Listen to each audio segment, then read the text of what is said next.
another bracket big board snapshot. We're going to talk at the projected number 5 seeds.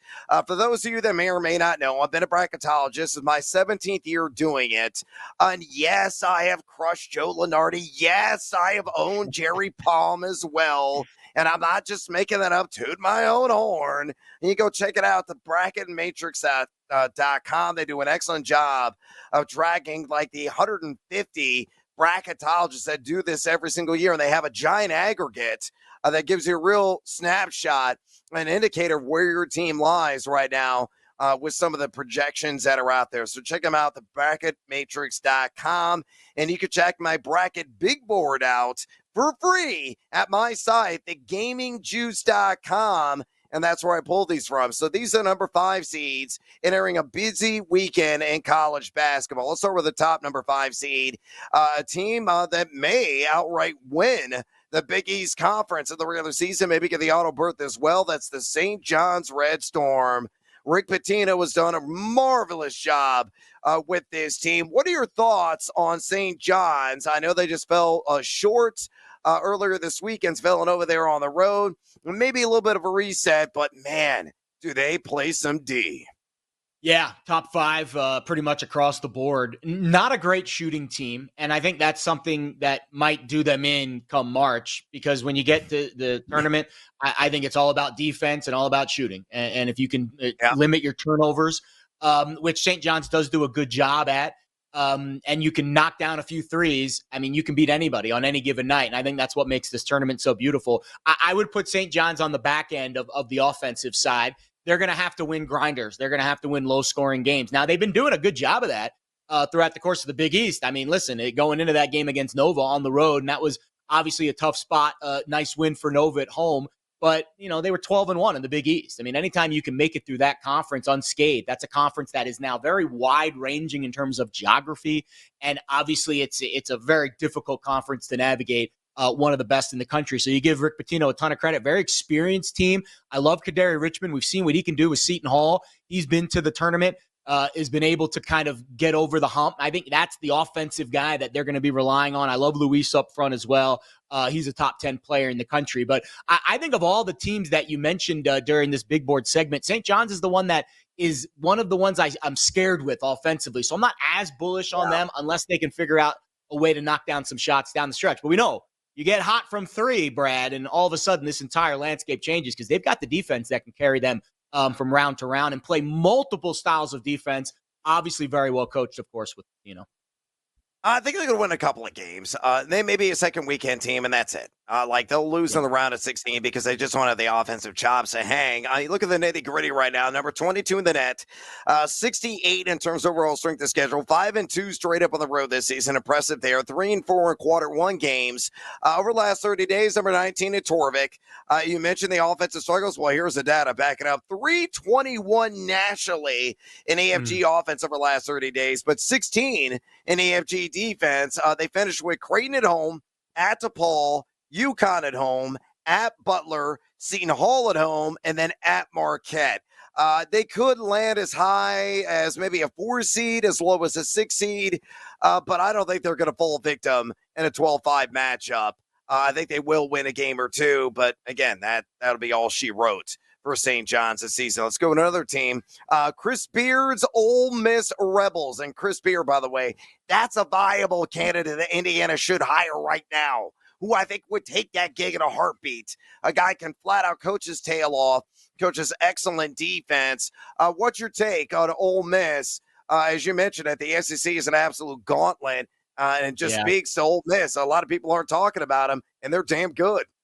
I agree with that assessment 100%. I think if there are teams that are off the beaten path in these high major conferences, SEC being one of them, if you can find the right team that's not the top team, that's not, the elites, that is going to make a run, that's where you find the most value in March, right? And you get these cool markets in March, like to advance to this you look to. And I think Ole Miss they've got the chops, right? Again, they're a good offensive team, top 30 in adjusted offense per Ken Pom, number 1 in turnover percentage, number 1 in non-steal turnover percentage. What is non-steal turnover percentage? It's unforced errors. When you step on the end line, when you traveling violations, double dribbles, mental mistakes.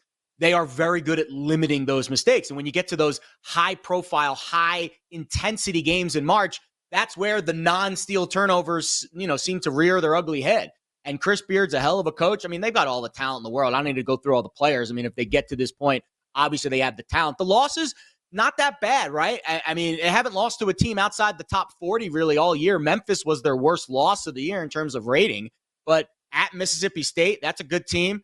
Texas A&M, that's a top 20 team. At Missouri, top 20 team. They lost to Auburn at home. No shame there. Lost to Purdue by a bucket on a neutral. I mean, this is a team that does not have a lot of blemishes on their resume this year. They are going to be a very tough out in March. Yeah, I totally agree with you there. Here's a nitty-gritty on Ole Miss. Number 21 the net, 17th in terms of strength of schedule, 5-3 on the road this season, 5-6 in quarter ones. They're 24 in Torvik the last 30 days.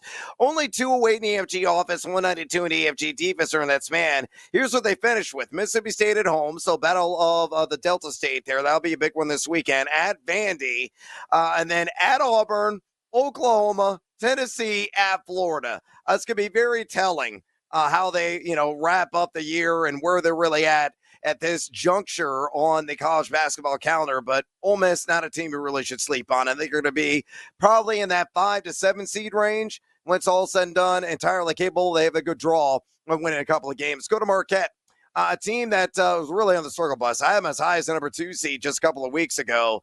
And they have really fallen and tumbled down the mountainside. Again, I have projected right now as the 3rd highest number 5 seed. Your thoughts on Shaka Smart's Golden Eagles and one of the best point guards in the game in Cam Jones?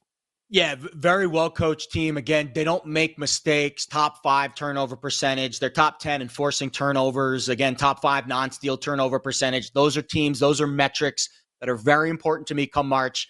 Can you limit giving teams extra possessions? And do you force extra possessions on your end? I think that is a huge advantage for Marquette. Here's the issue I see, and you mentioned it. They've kind of hit a wall, right? The Big East is tough. Yep. They lost 3 in a row. They bounced back. They beat DePaul, who's not very good at home, so you don't want to, look too much into that matchup.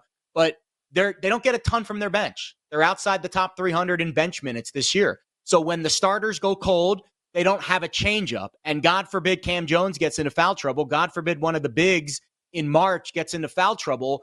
They just don't have a very deep bench. And that's what scares me. As good of a coach as Shaka Smart is, they kind of could be one of those 5-12 upset candidates. Because if they have just one guy get into foul trouble, or if they have just one guy play a below average game, they don't have that microwave off the bench to kind of make up those minutes. So Marquette, while they're a very well-coached team, a very balanced team on both ends, they don't do one thing really well, and they don't have a very deep bench. So I love them, or I like them, but I don't love them, Brad.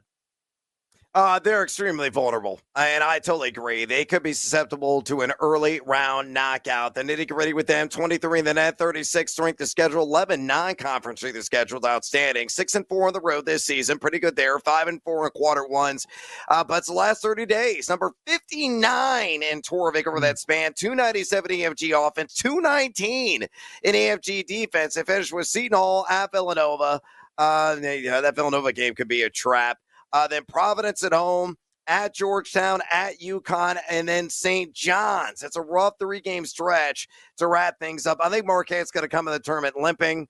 I loved them about 2 months ago. Don't love them so much anymore just because they are playing unfurled, unspooled, unbalanced basketball at the current moment in time. Again, I think they could lose in a 12-5. In round 1. All right, last team on the 5 line. Oh, who is this? Yeah, the orange and blue. And they can obviously move up.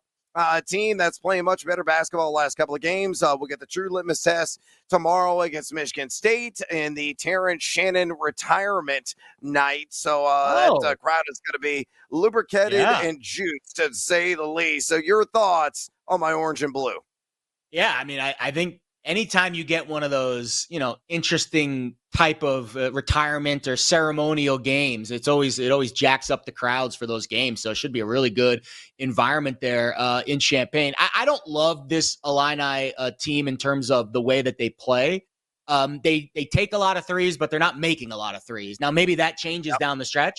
But when you're shooting 31% from 3 and almost 50% of your shots are coming from 3, it just doesn't lead to a very efficient offense. Now, that being said, they're still a top 15 Ken Palm offense this year because I do think they get a lot of second chance points, top 15 in offensive rebound percentage. They're a tough team. They've got size, but you got to make shots in March. And I don't know if this team has like a Terrence Shannon last year, like an elite shot maker to really just, hey, we need a bucket, go get it. That's what I think this Illini team is lacking. And I think that's why they're maybe at best a second weekend team, but I would not be shocked if they did not make it past the first weekend in the NCAA tournament.